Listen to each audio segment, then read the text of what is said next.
Ibu sekalian, mari kita lanjutkan kajian kita berkenaan antara pemimpin dan khalifah.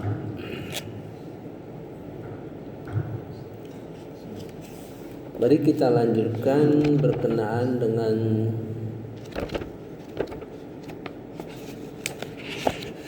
surah Asyura. Beberapa kriteria yang dijelaskan di dalam surah Asyura ayat 38 ya. A'udzubillahi minasyaitonirrajim. Bismillahirrahmanirrahim.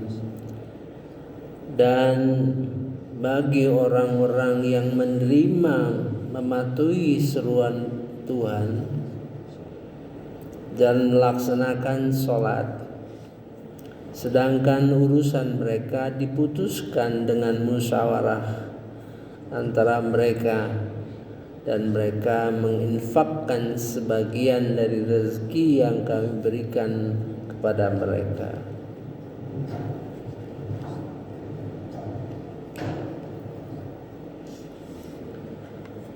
A'udzubillahi minasyaitonirrajim. Bismillahirrahmanirrahim.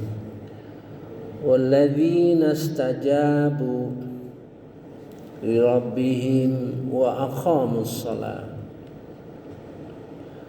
wa amru syura bainahum wa mimma razaqnahum yunfiqun. Ini ayat ini agak aneh gitu ya. Biasanya kalau sudah ada mengerjakan sholat ya, langsung wa mimma razaqnahum yunfiqun, seperti dalam surah Al-Baqarah ayat 3 ya gitu. Maka salah satu ulama kita yang menafsirkan itu adalah Bakhtiar Nasir ya, Buya Bakhtiar Nasir, sehingga melahirkan ijma' ulama gitu ya. Dia penafsirannya sehingga melahirkan ide dia ijma' ulama gitu. Jadi di antara sholat dengan infak gitu, ada sisipan anak kalimat wa amruhum syura bainahum.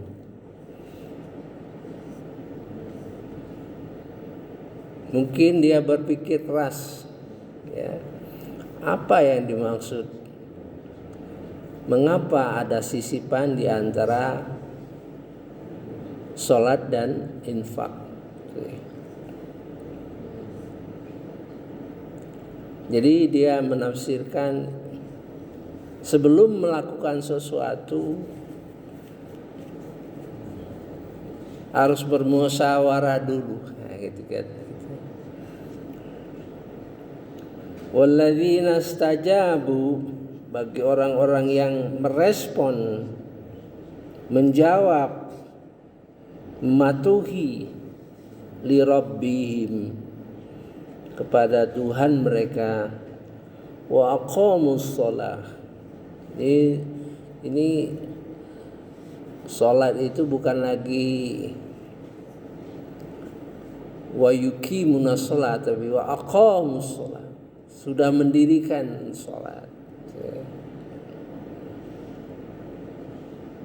Wa amruhum syura bainahum, dan di antara urusan mereka berdasarkan musyawarah di antara mereka. Jadi didahulukan ya.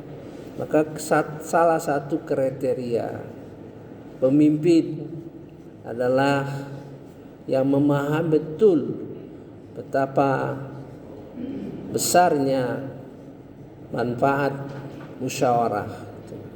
keputusan bersama, ya. Keputusan yang dihasilkan oleh pemikiran orang banyak. Ada satu petunjuk oleh Rasulullah sallallahu alaihi wasallam bahwa hasil musyawarah adalah yang terbaik. Bahwa hasil musyawarah itu adalah keputusan yang terbaik. Ada kemungkinan kita sebagai ketua atau sebagai pimpinan bisa saja apa yang kita pikirkan, apa yang menjadi ide kita mungkin jauh lebih baik, ya. Tapi karena musyawarah menghasilkan sesuatu yang mungkin kurang baik dibandingkan dengan ide atau pikiran kita. Itu harus hati-hati, ya. Keputusan musyawarah itu yang paling baik, walaupun pemikiran kita mungkin lebih baik. Sebagai ketua, sebagai pemimpin harus menyadari itu. Kadang-kadang karena ego kita, karena merasa itu kurang baik, itu perlu disadari. Artinya sesuatu yang akan dilaksanakan itu jauh lebih baik apabila mendapat dukungan orang banyak. Walaupun mungkin kita punya ide yang lebih baik, caranya ya kalau kita sebagai pemimpin merasa apa yang diputuskan dalam musyawarah itu kurang baik, maka kita caranya mungkin, ya, memberikan waktu, ya. Coba keputusan itu baik, ya, tapi saya kira kita lihat dalam 2 tahun, nah gitu, ya. Berikan kesempatan, ya, kepada orang-orang yang di bawah pimpinan kita untuk menilai sendiri, ya. Kita coba dulu selama 2 tahun atau 1 tahun, itu sebetulnya kita nggak setuju, tapi karena sudah merupakan suatu keputusan, kita laksanakan. Nanti dalam 2 tahun setelah itu kita evaluasi lagi. Karena mungkin apa yang dihasilkan musyawarah itu di mata kita mungkin kurang baik. Namun kita harus terima. Nah, ini ajaran Nabi Muhammad SAW. Putusan hasil musyawarah itu adalah yang terbaik. Wa mimma razaqnahum yunfikun. Nah, ini dengan adanya sisipan wa amruhum syura bainahum, ini bisa membawa dampak kepada infak, ya. Pengertian infak saya sudah sampaikan tuh beberapa kalimat, ya, yang sehingga bisa merubah pengertian infak pada satu tataran tertentu. Pertama, ayat Al-Baqarah 215. Ma'adza yunfikun. Apa itu infak? Qul, katakan kepada Nabi Muhammad, ma anfaqtum, apa yang kamu berikan kepada kedua orang tua, kerabat, orang miskin, orang dalam perjalanan, yatim, yang selalu kita pahami seperti itu. Maka 216 Al-Baqarah pertanyaannya sama.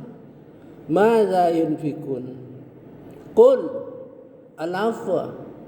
Diperintah kepada Rasulullah sallallahu alaihi wasallam, katakan segala kelebihan. Kelebihan waktu, kelebihan pemikiran, kelebihan kemampuan memimpin, punya jaringan yang luas, ya,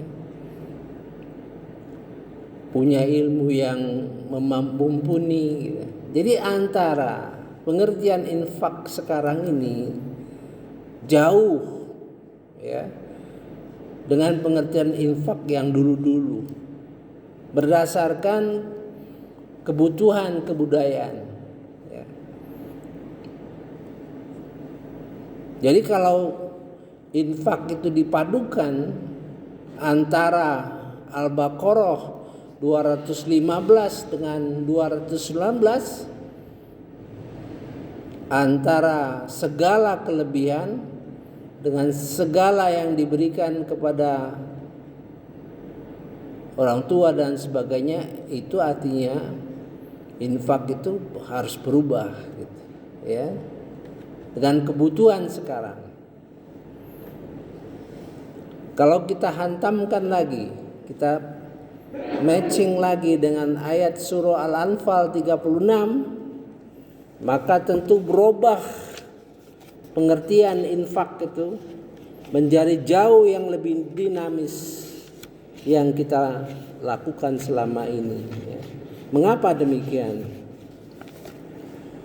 Di dalam surah Al-Anfal ayat 36 mengatakan, innal ladzina kafaru yunfikuna amwalahum, sesungguhnya orang kafir yunfikuna amwalahum, berinfak ya,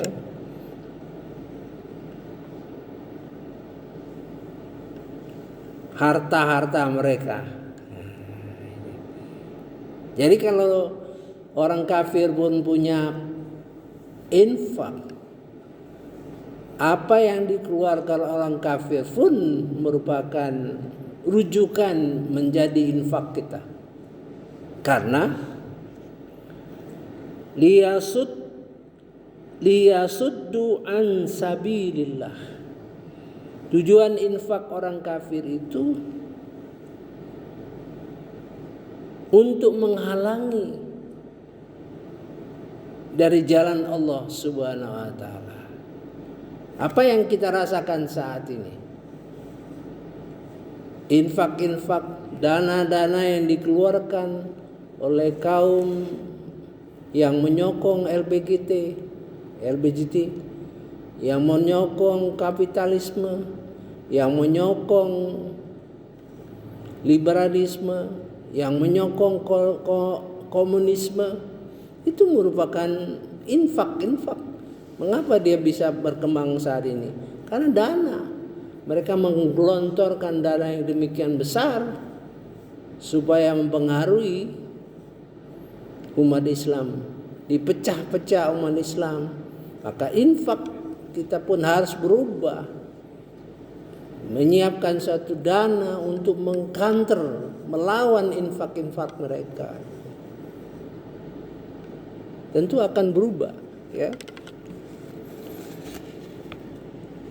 Sekarang surah Asy-Syura ayat 38, infak-infak yang dilakukan setelah keputusan syura bainahum, di antara mereka, wa mimma razaqnahum yunfikun. Kalau keputusan-keputusan itu menyangkut kepentingan umat, kepentingan bersama, kepentingan segala hal yang bertentangan untuk mengcounter segala sesuatu, maka berubah gitu. Ya, wa mimma razaqnahum yunfikun. Sedangkan masyarakat kita ya, mungkin akan sulit ya untuk merubah cara-cara kita berinfak. Kalau orang kafir melakukan penelitian mengeluarkan dana-dana untuk mempelajari bagaimana menghancurkan umat Islam, maka kita pun harus mengeluarkan dana untuk melawan. Ya. Mungkin sulit karena umat Islam tentu biasa dengan berinfak untuk masjid, untuk anak yatim. Malahan kalau di masjid dipesankan lagi yang dekat mihrab, bangun yang dekat mihrab karena mungkin pahalanya lebih besar. Jadi sekarang perlu pemikiran, jangan terlambat. Ya, kita dipecah begini karena mereka punya dana, mereka sanggup membelokkan orang Islam sendiri, ya, dari ajaran-ajaran yang moderat, katakanlah, yang tradisional, katakanlah, ke arah Islam liberal. Karena apa? Karena mereka punya dana untuk mencapai tujuan itu. Ya. Saya kira patut menjadi pemikiran kita. Subhanakallahumma wa bihamdika asyhadu an la ilaha illa anta astaghfiruka wa atubu ilaik. Assalamualaikum warahmatullahi wabarakatuh.